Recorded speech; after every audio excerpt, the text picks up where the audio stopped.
Well, howdy there, Internet people, it's Belle again.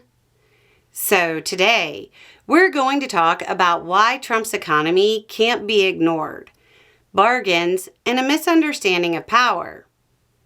I got a pretty interesting question that bears discussing because it calls into question whether the economic coverage is important and whether a daily recap of Trump's moves would be a better use of time. Quote, Belle, I've watched the channel for years and years, and even followed before the channel, long enough to have been in the crowd with you in D.C. This channel has long opposed all kinds of authoritarianism in every country on the planet.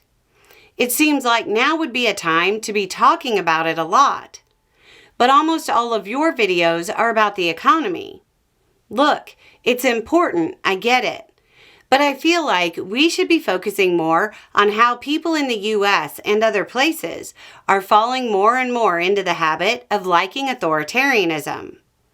I know people are scared economically, but the focus has to be creeping authoritarianism. It's not the middle class that is truly at risk.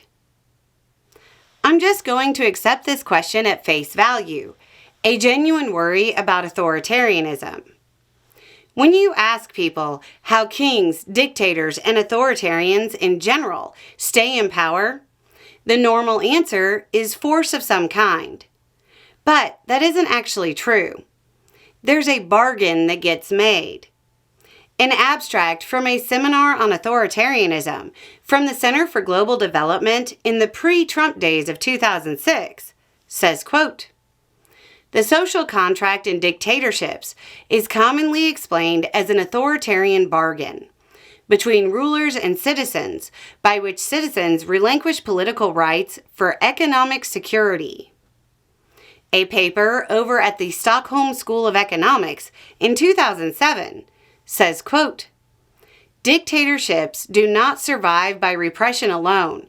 Rather, dictatorial rule is often explained as an authoritarian bargain by which citizens relinquish political rights for economic security.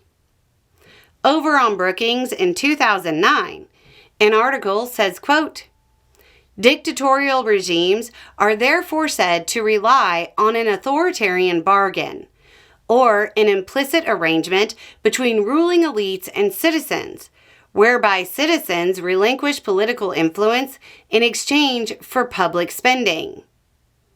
People think this is a modern thought, a modern analysis of today's people. But is it though? We like to cast our own revolution as one that fought for the purest of intentions against authoritarianism. But find a founding document that doesn't mention taxes, commerce, the cost of paying for or quartering troops, and so on. No taxation without representation. The lack of representation wasn't the new part. The economic strain, growing intolerable, was. Trump's economy is not good. It's a facade, a mirage based on sleight of hand and unsustainable valuations. If you're worried about creeping authoritarianism from any political leader anywhere, the state of the economy is part of that conversation.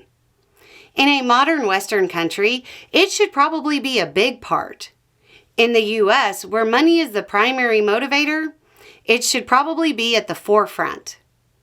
The Democratic Party has a hard time getting its economic messaging out. Right now, there's a government shutdown. All polling shows that people know it's the fault of Republicans, normally by about 10 points. But those same polls with the same respondents say they trust Republicans more on the economy. I'm going to suggest that economic education is incredibly important right now. Anyway, it's just a thought. Y'all have a good day.